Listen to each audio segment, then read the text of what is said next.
So yes, it's a Monday, and if all the hashtags around social media and online are to be believed, then Monday is the day for a bit of Monday motivation. And I should know this because 7 years ago, maybe longer than that now, I started a Facebook Live over on my Queen of Being Seen page, which was simply titled Monday Motivation. And it was about helping us to kind of kickstart our Mondays, get stuff done and all of that. And then I thought, 7 o'clock on a Monday morning in the UK, it's quite early, quite dark, quite cold, especially in the winter. And I moved it back half an hour. And then I wrapped that up. It was the end of that season. And the reason I start and I tell you that is because Monday might be a day of motivation. It might be a day of doing. It might be a day of getting stuff done. I love Mondays. I absolutely adore Mondays. Mondays is my or one of my client days that I have. So I spend a fair bit of it speaking to them on the Zoom screen because a lot of my clients don't even live in the same village I live in. They don't even live in the same county, some of them, and a lot of them don't even live in the same country. We have Hong Kong, Canada, the USA, and the UK, of course. And recently, one of the people that joined the Confidence on Camera lives in Thailand. Who knew? So when it comes to Mondays is a good day for motivation just because for many it's the start of the week. Unless you're one of those people that says, no, a week starts on a Sunday. What do you think? Does a week start on a Sunday or does it start on a Monday for you? Be interesting to see. Type below, let me know, because I'm nosy by nature. So I thought I would talk about planting seeds and the correlation between motivation and that correlation between making stuff happen. Because think about it. Just say those words to yourself like this with your eyes closed. Making stuff happen. On a scale of 1 to 10, with 1 being completely rubbish and 10 being absolutely amazing, how does that make you feel when you say to yourself, making stuff happen or make stuff happen? You can share it on here if you want, or you don't have to. Totally up to you. I am increasingly learning that for a lot of people, it sounds like a good thing to say, but actually it kind of makes us kind of contract a little bit inside. So I wanted to talk about a different approach. This is something that came to me yesterday morning when I woke up and then was validated by a video that I watched where somebody mentioned one of their points was planting a seed. So what better sign than that, than to talk about it? So because on a Monday, I hear a lot of people who are either striving to be more visible, looking to launch their products or programs, looking to get their work out there more in the world, often online, but quite often offline, which is something that I will touch on in a moment if that's you. If you like being on social media to stay social, but prefer your work to be more kind of spread far and wide in the real world, offline, in the flesh, in person, eye to eye, there are ways to do that too. And the common belief is that you have to have a social media presence. Now, there's all sorts of contributing factors for this. And most people say, but if I'm not well known, I'm not famous, then, I could do and I have done a whole masterclass on it. It's quite old, quite a few years old now, maybe 3 years old, something like that. If you want access to that, let me know and I'll send you the link. If you want access to it, just type in the box below and say offline. Just type the word offline, just so that I remember what it was I actually said, and then I'll be able to send it to you. So even if you're watching that on the replay, and I'll be able to send you the link so you can watch it with my compliments for free. So motivation on a Monday. If you think the start of a week is a Monday, then you're going to feel motivated to get started on a Monday. If you think it's a Sunday, you're going to get motivated to start on a Sunday. And one of the things that came up today was this kind of whole notion of getting things done.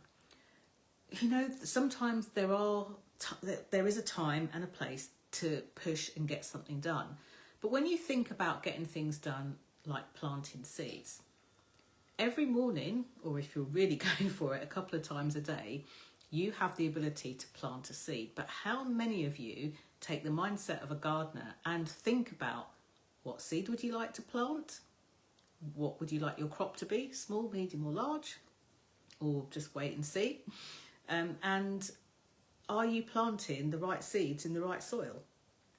This is an interesting one for me because from a visibility standpoint, you're going to start to see a lot more humanising of content this year. People are already, and I remember seeing this even throughout the pandemic and before, a lot of the corporate companies were doing conferences and humanising them by turning them into festivals.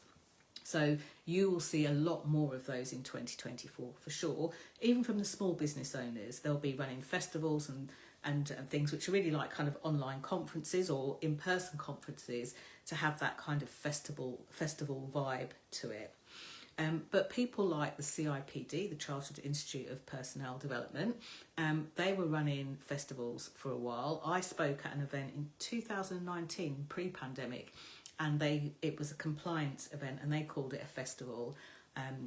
So you'll see a lot more of this going out there. So why do I mention this? I think take a moment to think about what you want to plant, what you want to grow, what you want to reap, what you want to harvest. And I'm going to share by sharing a story, which is why I think the whole planting a seed came into my head as I woke up. I must have been dreaming about something funky.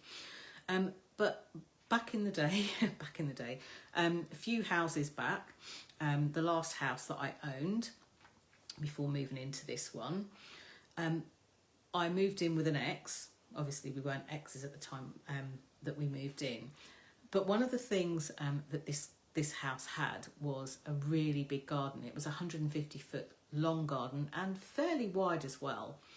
So as I looked down this piece of land, the first thing that I noticed with this garden was it was overgrown. The house had been empty and sold through probate. So it was quite overgrown. And when I say quite overgrown, there were, blackberry bushes that were growing not only down the side, but as I went to kind of cut them and pull them loose, you'd pull them and it was like Day of the Triffids. This thing would move across the grass and you realise it had grown across the grass to the other side, up a tree, back down again. So when you're thinking about your own motivation, how you want to move forward, in whichever way you want to move forward, let's just drop the make things happen and think more about the seeds that we're planting. And for some of us, before we even get to planting a seed, the reason why things feel overwhelming, there might be stuff you have to clear the decks for. Or in my case, back then, clear the things from the garden, pull up the weeds, like get rid of everything that's kind of like overgrowing and clustering and cluttering a space. So that's one of the first things to think about. And whether that's in your business, where there's maybe things that you no longer need and you need to cut and throw away. It could be in your life. Maybe it's a health challenge. So before you can start with going to the gym 8 times a week, 6 times a day, you might want to look at how you can, kind of like pull the blackberry brambles out of your health regime. It might be that you might start by cutting down on sugar or eating less fat. It's all well and good to say, cut out the sugar, cut out the fat. And I'm no health coach, but if you want to look at, changing your health habits, you might need to start with that. Like I did in the back garden with the blackberry brambles, pulling those out, cutting them off, digging them up and all of that kind of stuff. So that's the first thing, think about that. The next thing that occurred to me of planting a seed is there are seasonal times to plant a seed. I once heard a man called Keith Cunningham speak, and it was hilarious because he said of entrepreneurial type business owners and people that generally want to get stuff done like yesterday, one of the habits they have are they push so much into it and they want it so quickly. They want it like yesterday. They want it now. And the analogy he used was, it's a bit like trying to get pregnant and sleeping with 9 men and hoping that you'll have a baby in a month. It doesn't work like that. It doesn't work that way. So when we're looking at the goal we want, if it's a health goal, it might be a money goal.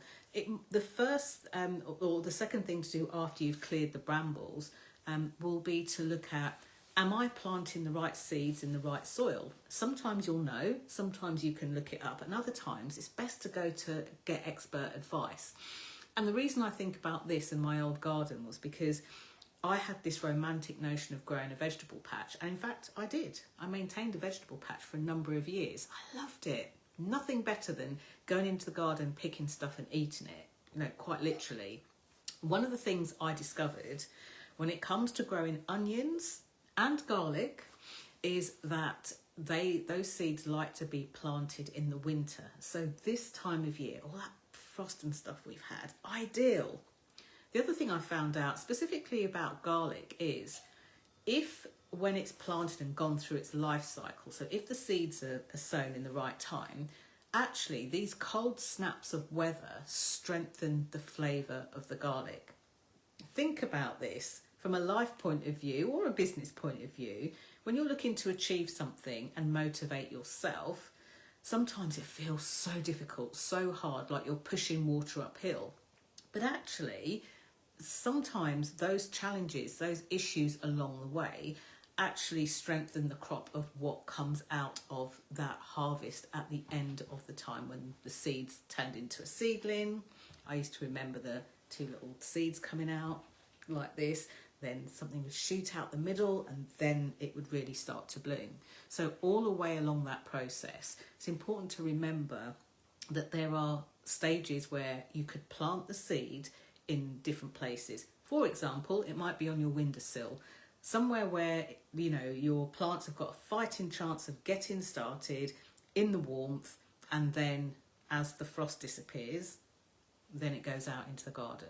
And it's exactly the same for your life, for your business, for the things that you want to achieve and the things that you want to do. And then the other thing I was reminded of with this garden was harvesting the seeds at the end. Now, I remember growing courgettes, and by accident there was a courgette that I left on the vine. It got bigger and bigger till now it started to look like a mini marrow, and the fun part of me just went, I'm going to leave it on there to grow, see how big it can get. And anybody that worked with me at PML, whoop whoop, preferred mortgages lending, PML, will remember the day I walked in with this marrow-sized courgette and said, anyone who wants it, they can have it. And someone did take it home and cooked with it and everything else. But here's the thing, sometimes we can leave things, and once we've started the process, we planted the seed way back, we've tended to it, watered it, you know, it could be sending reminders out to your email list in a business context, or it might even be sending something out in the post, or it could be, if it's a life thing, it could be sending out a strong intention.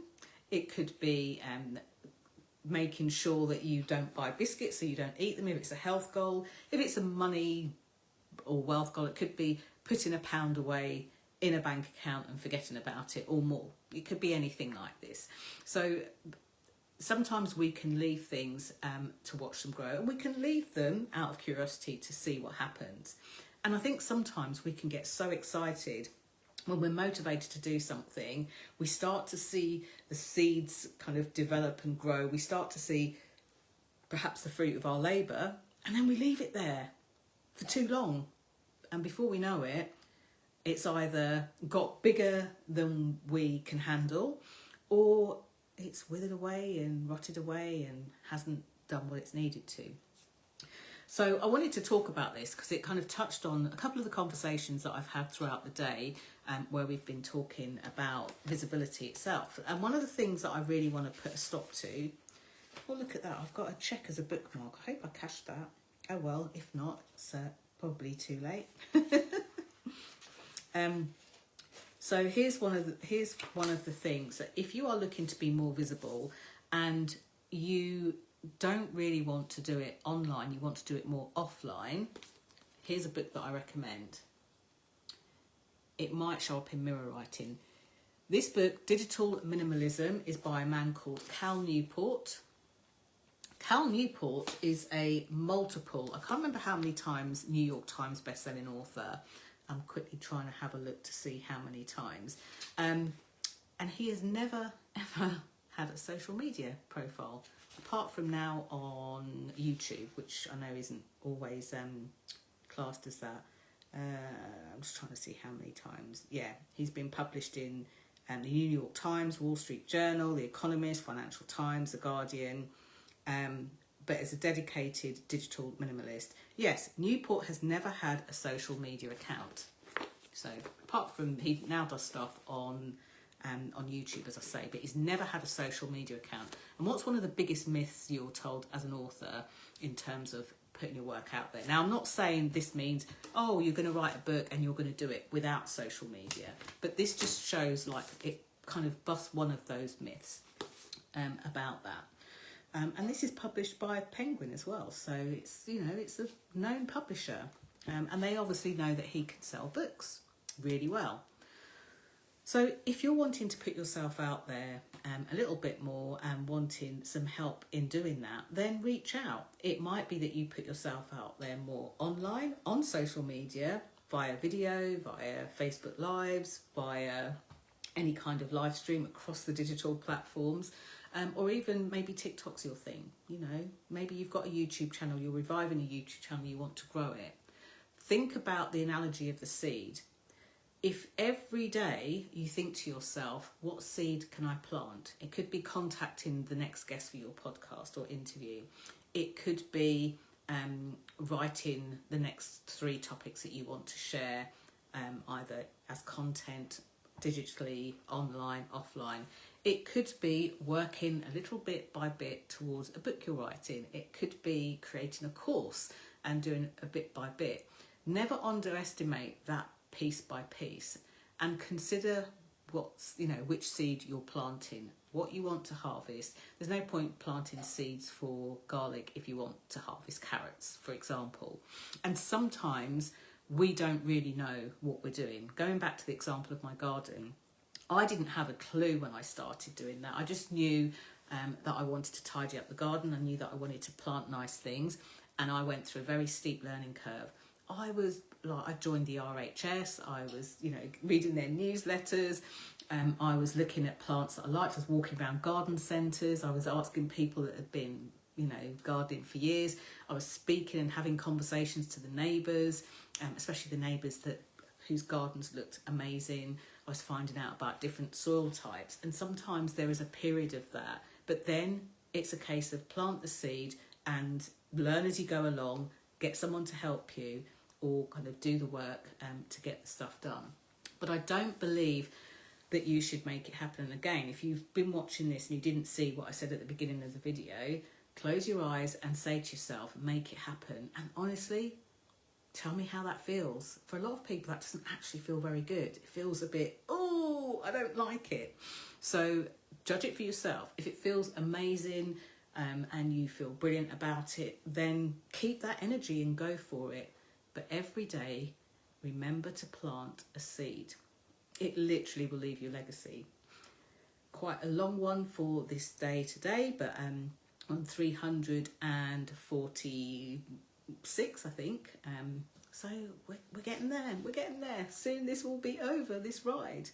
I'm not sure what time I'm going to come to you tomorrow. I'm going to be out of the door really early tomorrow.